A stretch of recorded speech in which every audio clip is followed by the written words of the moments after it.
வசனம் எரேமியா தீர்க்கதரிசன புஸ்தகம் 32வது அதிகாரம் அதனுடைய 27வது வசனத்தை ஒருவர் வாசிக்கலாம். இதோ நான் மாம்சமான யாவருக்கும் தேவனாகிய கர்த்தர் என்னாலே செய்யக்கூடாத அதிசயமான காரியம் ஒன்று உண்டு. அல்லேலூயா, அல்லேலூயா. நான் மாம்சமான யாவருக்கு தேவனாகிய கர்த்தர் என்னால் செய்யக்கூடாத அதிசயமான காரியம் ஒன்று உண்டோ என்று யார் கேட்கிறது? நம்முடைய ஆண்டவர் கேட்கிறார். அல்லேலூயா. தெளிவா சொல்கிற வார்த்தை என்ன? என்னால இதை செய்ய முடியாது என்று நீ எண்ணுகிறாயோ, ஒரு வாழ்க்கையில் இருக்கக்கூடிய பிரச்சனைகள் என்னால் மாறாதுன்னு சொல்லி நீ நினைக்கிறாயா, அல்லது என்னால் மாற்ற முடியாது என்று நினைக்கிறாயா என்று சொல்லி இந்த காலை வேளையில் கர்த்தர் நம்மோடு கூட பேசுகிறார். நம்ம என்ன சொல்லுவோம்? இல்லப்பா, நான் நம்புகிறேன், உங்களால கூடாத காரியம் ஒண்ணுமே இல்லை. ஆமென். அல்லேலூயா, அல்லேலூயா. அப்ப இந்த நாளில கர்த்தரோட கேட்ட அந்த காரியங்களை குறித்து தான் சில விஷயங்களோடு கூட பகிர்ந்து கொள்ளுகிறேன். அது சொல்லப்பட்ட ஒரே ஒரு வார்த்தையை மாத்திரம் நான் தியானத்துக்காக எடுத்துக் கொள்ளுகிறேன். என்னால் செய்யக்கூடாத அதிசயமான காரியம். செய்தியுடைய தலைப்பு அதிசயம். அதிசயத்தை குறித்து நான் சில காரியங்களை உங்களோடு கூட பகிர்ந்து கொள்ள விரும்புகிறேன். இதை கேட்டு முடிக்கும் போது என்ன தோணணும் உங்களுக்கு? தேவனா எல்லாம் கூடும். ஆமென். அல்லேலூயா. விசுவாசத்தோடு நீங்கள் கடந்து போக நான் உங்களை அழைக்கிறேன். சில வசனங்களை வாசிப்போம். சங்கீதங்களின் புஸ்தகம் 75வது சங்கீதம் 1வது வசனம். உம்மை துதிக்கிறோம் தேவனே, உம்மை துதிக்கிறோம். உமது நாமம் சமீபமாய் இருக்கிறது. உமது நாமம் சமீபமாய் இருக்கிறது. உமது அதிசயமான கிரியைகள் அறிவிக்கிறது. உமது அதிசயமான கிரியைகள் அறிவிக்கிறது. என்ன சொல்லுகிறாங்க? கர்த்தாவே, உம்முடைய நாட்கள் நெருங்கி வருகிறதை உம்முடைய அதிசயமான கிரியைகள் என்ன செய்கிறதா? வெளிப்படுத்துகிறது. ஆமென். அல்லேலூயா. தேவனுடைய அதிசயமான கிரியைகள் எதெல்லாம்? வானம், பூமி, நட்சத்திரங்கள், சூரியன், சந்திரன், பறவைகள், பட்சிகள், விலங்குகள், குறிப்பாக காட்டு மரங்கள் முதற்கொண்டு இது எல்லாமே கர்த்தருடைய கிரியைகள். ஆமென். அல்லேலூயா. அந்த மத்தேயு சுவிசேஷத்தில் ஆண்டவர் சொல்லுகிறார், காட்டு புஷ்பங்கள் எப்படி வளருகிறது என்று கவனித்து பாருங்கள். வீட்டு மரங்கள் வளர்றது நமக்கு தெரியும். நல்லா தண்ணி பாய்ப்பீங்க, ஏற்ற காலத்தில் உரம் போட்டு கொடுப்பீங்க, கொத்தி எரு போடுவீங்க, களைகளை பிடுங்குவீங்க. காட்டுக்குள்ள இருக்கிற செடிகளுக்கு, மரங்களுக்கு என்னைக்கு அப்படி தண்ணி ஊற்றுனீங்களா? இல்லை. என்னைக்கு உரம் போட்டீங்களா? இல்லை. சிறிதன களை எடுத்தீங்களா? இல்லை. ஆனால் அவை என்ன செய்தது? வளர்ந்து கொண்டிருக்கிறது. இதுதான் ஆண்டோடைய கிரியை. அவை நல்ல வேதம் என்ன சொல்லுகிறதுனா, கர்த்தருடைய கிரியைகளை நீங்க கவனிச்சு பார்த்தாலே அவர் எவ்வளவு அதிசயமானவர் என்பதை நம்மளால புரிந்து கொள்ள முடியும். அப்படி சங்கீதம் 145:5 கூட வாசிக்கலாம். சங்கீதம் 145:5 வாசிப்போம். உமது சிறந்த மகிமை பிரதாபத்தையும் உமது அதிசயமான கிரியைகளை குறித்து பேசுவேன். உமது அதிசயமான கிரியைகளை குறித்து பேசுவேன். உமது சிறந்த மகிமை பிரதாபத்தை குறித்து பேசுவேன். என் ஆண்டவருடைய மகிமை பிரகாசம் என்ன? வானத்தில் அவருடைய சிங்காசனம், பூமியில் அவருடைய பாதம். சரிதான? எவ்வளவு பெரிய தெய்வம். அல்லேலூயா. சேர் எங்க இருக்குது? வானத்துல. காலம் இருக்குது. அவன் எவ்வளவு பெரிய தெய்வம், அதோட மகத்துவம். அல்லேலூயா. இன்னொரு வசனம் வாசிங்க. எரேமியா தீர்க்கதரிசன புஸ்தகம் 32:17 வாசிக்கலாம். எரேமியா 32:17. கர்த்தராகிய ஆண்டவரே, இதோ உம்முடைய மகாபலத்தினாலும் நீட்டப்பட்ட உம்முடைய புயத்தினாலும் வானத்தையும் பூமியும் உண்டாக்கினேன். உம்மால் செய்யக்கூடாத அதிசயமான காரியம் ஒன்றும் இல்லை. அல்லேலூயா. அப்ப நமக்கு நல்லா புரியக்கூடிய ஒரு விஷயம் அது, நம்ம ஆராதிக்கிற இயேசுவால செய்ய முடியாத ஒரு விஷயமும் இல்லை. எல்லாவற்றையும் நமக்காக செய்வார். ஆமென். அல்லேலூயா. அவர் செய்த சில அதிசயங்களை நான் உங்களோடு கூட விவரிக்க விரும்புகிறேன். முதலாவது ஒரு அதிசயத்தை நம்ம வாசிக்கலாம். லூக்கா எழுதின சுவிசேஷம் 5வது அதிகாரம் 26வது வசனம். லூக்கா 5:26. அதனால் எல்லாரும் ஆச்சரியப்பட்டு தேவனை மகிமைப்படுத்தினார்கள். அல்லாமலும் அவர் பயம் நிறைந்தவர்களாகி அதிசயமான காரியங்களை இன்று கண்டோம் என்றார்கள். அல்லேலூயா. அல்லேலூயா. அங்க சுற்றி இருந்த ஜனங்கள் சொல்லுகிறாங்க, அதிசயமான காரியத்தை இன்றைக்கு நாங்கள் கண்டோம். இதுவரை உலகம் கேள்விப்படாத அதிசயத்தை இன்றைக்கு நாங்கள் இந்த கண்களாலே கண்டோம் என்று சொல்லுகிறாங்க. அப்படி என்ன அதிசயத்தை கண்டார்கள் என்று பார்க்கிற போது அதுக்கு மேலான வசனங்கள் 18 முதல் 20 முடிய வாசிக்கிற போது ஒரு படுத்த படுக்கையாய் திமிர்வாதமாய் கிடந்த ஒரு மனிதனை குறித்து வேதம் சொல்லுகிறது. அவனால் ஒரு சின்ன அசைவு கூட பண்ண முடியாது. கட்டிலை போட்டது போல ஒரு பிணம் கிடப்பது போலதான் நடைப்பிணமாக அந்த திமிர்வாதம் படித்த மனிதன் படுத்து கிடக்கிறான். ஒரு காலமும் விடுதலை இல்லை. இவன் ஆயுசு வரைக்கும் இப்படித்தான் இருக்கணும் என்பதுதான் நியதியாக இருந்துச்சு. ஆனால் அந்த நேரத்தில் இயேசு கிறிஸ்து ஒரு வீட்டுக்குள்ள வார்த்தைகளை பகிர்ந்து கொடுத்துக் கொண்டிருந்த போது 4 பேர் என்ன செய்கிறாங்க, தூக்கி கொண்டு வருகிறார்கள். இயேசு வீட்டுக்குள்ள இருக்கிறாரு. அவர் வந்தா நிச்சயம் அதிசயம் நடக்கும், இந்த படுக்கையில கிடக்கிற இவனுக்கு ஒரு சுகம் கிடைக்கும் என்று சொல்லி ஆச்சரியத்தோடு கூட்டி கொண்டு வருகிறார்கள்.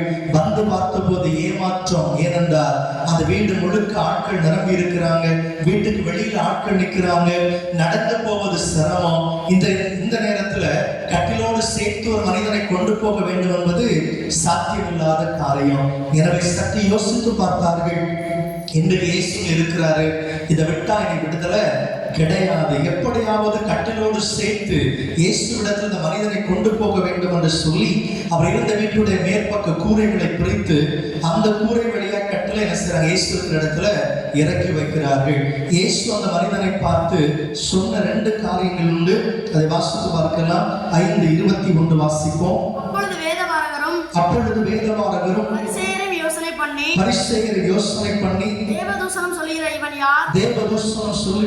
யார்? தேவன் ஒருவரே அன்றி பாவங்களை மன்னிக்கத்தக்கவர் யார் என்றார்கள். அல்லேலூயா. நல்ல கவனிங்க. இயேசு அந்த திமிர்வாதக்காரனை பார்த்து சொன்னாரு, உன் பாவங்கள் உனக்கு மன்னிக்கப்பட்டதுன்னு சொன்னார். இந்த வார்த்தைகளை கவனிச்சு பாருங்க. அவன் எதற்காக அங்க கூட்டிட்டு போனாங்க? படுக்கை விட்டு கொஞ்சம் எந்திரிக்க முடியாது, கட்டிலோடு சேர்த்து கூட்டிட்டு போயிருக்கிறாங்க. தூக்கிட்டு போய் அந்த கட்டிலோட சேர்த்து வீட்டுல கீழே இறக்கி கொடுக்கிறாங்க. அவனை பார்த்து இயேசு சொல்கிறாரு, உன் பாவங்கள் உனக்கு மன்னிக்கப்பட்டது. என்ன எதிர்பார்த்திருப்பீங்க நீங்க எல்லாரும்? உன் வியாதிக்கு விடுதலை பெற்றான்னு சொல்லி இருக்கணும். இயேசு என்ன சொன்னார்? உன் பாவங்கள் உனக்கு மன்னிக்கப்பட்டது. நல்லா கவனிச்சு பாருங்க. இங்க 2 விதமான அதிசயங்கள் விளங்குகிறது. நல்லா கவனிங்க. ஒன்று, முதல் தலைப்பு என்னன்னா, இயேசு செய்வதெல்லாம் அதிசயம். ஆமென். அல்லேலூயா. இயேசு எதை செய்தாலும் அது என்னதுன்னா அதிசயம் தான் முதல் பாயிண்ட்.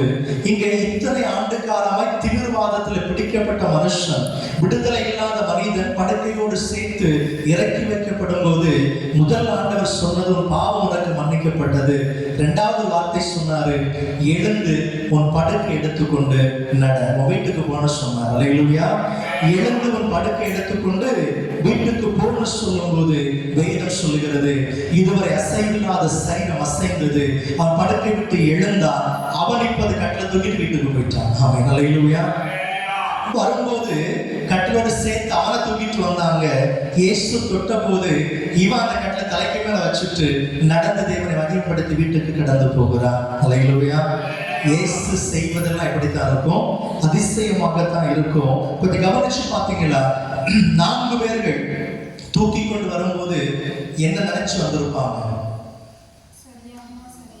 இல்ல, பூரணமா நம்பிதான் வந்திருப்பாங்க. கட்டலோட சேர்த்து தூக்கிட்டு வரும்போது இயேசு வந்திருக்கிறவருக்கு கேள்விப்படாம கண்டிப்பா வந்திருக்க மாட்டாங்க. எனக்கு முந்தின அதிகாரங்கள் வாசித்து பார்த்தீங்கன்னா, அவன் நிறைய வியாதிஸ்தர்களை கொண்டு வந்தார்கள். தொட்ட யாவரும் சுஸ்தமானார்கள். ஆமென். அல்லேலூயா. ஊர் முழுக்க உலகம் முழுக்க கொண்டு போய் சேர்க்கிறாங்க வியாதிஸ்தர்களை. இயேசு யாரையெல்லாம் தொட்டாரோ, இயேசுவை யாரெல்லாம் தொட்டார்களோ அத்தனை பேர் விடுவிக்கப்பட்டாங்க. ஆமென். அப்ப இந்த திமிர்வாதக்காரன் எந்த நம்பிக்கையில கொண்டு போயிருப்பாங்க? இயேசு தொடுவார் அல்லது நம்ம இயேசுவை தொடுவோம், வல்லமை வெளிப்படும். ஆமென். அல்லேலூயா. நீங்க இயேசுவை தொட்டாலும் சரி, இயேசு உங்களை தொட்டாலும் சரி, வல்லமை வெளிப்பட எந்த மாற்றமும் இல்லை. கடைசியோட விசுவாசத்தை தேவன் பார்க்கிறார். ஏன்னா இவ்வளவு கூட்டம் அதிகமா இருக்குது, நடந்து போக முடியாத. உண்மைதான், திருப்பி வீட்டுக்கு போயிருக்கலாம், இனி ஒரு நாள் பார்க்கலாம்னு நினைத்திருக்கலாம்.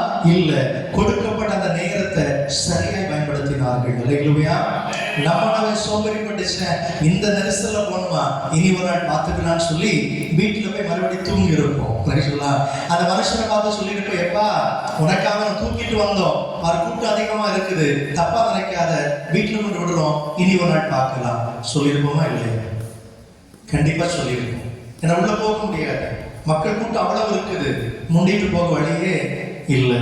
ஒரு ஆள் போகிறதுக்கு ஒரு வழி இல்லை, கட்டிலோட எப்படி கொண்டு போக முடியும்? ஆனால் அந்த மனிதர்களோ நம்பினார்கள். இன்னைக்கு இவனை தூக்கிட்டோம், இவனுக்கு சுகத்தை வாங்கி கொடுக்காம விடக்கூடாதுன்னு தீர்மானம் பண்ணினாங்க. வீட்டுக்கு மேல ஏறினாங்க, கூரையை பிரிச்சாங்க, கட்டிலோடு இறக்குனாங்க. விசுவாசத்தை தேவன் கண்டா, தொட்டார். ஆமை நல்ல அவன் படுக்கை எடுத்துக்கொண்டு என்ன செய்கிறான், நடந்து வீட்டுக்கு போனா.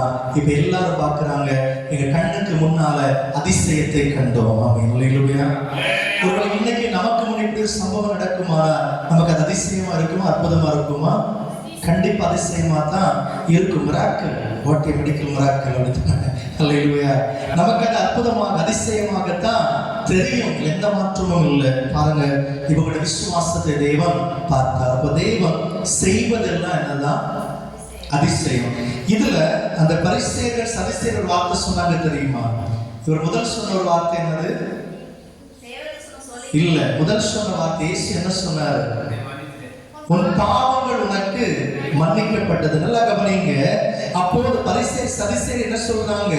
பூமியில ஒரு மனிதனுடைய பாவத்தை மன்னிக்க வேண்டுமானால் எந்த மனுஷனால் முடியாது, தேவனை தவிர ஒருவரால் என்ன செய்ய பாவத்தை மன்னிக்க முடியாது. அப்ப அங்க இருக்கிற இயேசு தேவன் என்பதை என்ன செய்யறாங்க?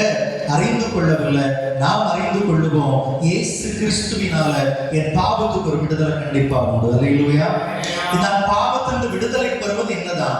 அதிசயம்தான். ஆமே அல்லேலூயா. யோசனை பண்ணி பாருங்க, அங்க ஒரு ஸ்திரீ கையுமையுமாய் பிடிக்கப்பட்ட ஒரு ஸ்திரியை கொண்டு வந்தாங்க. ஞாபகம் இருக்கிறவங்களுக்கு சரிதானே?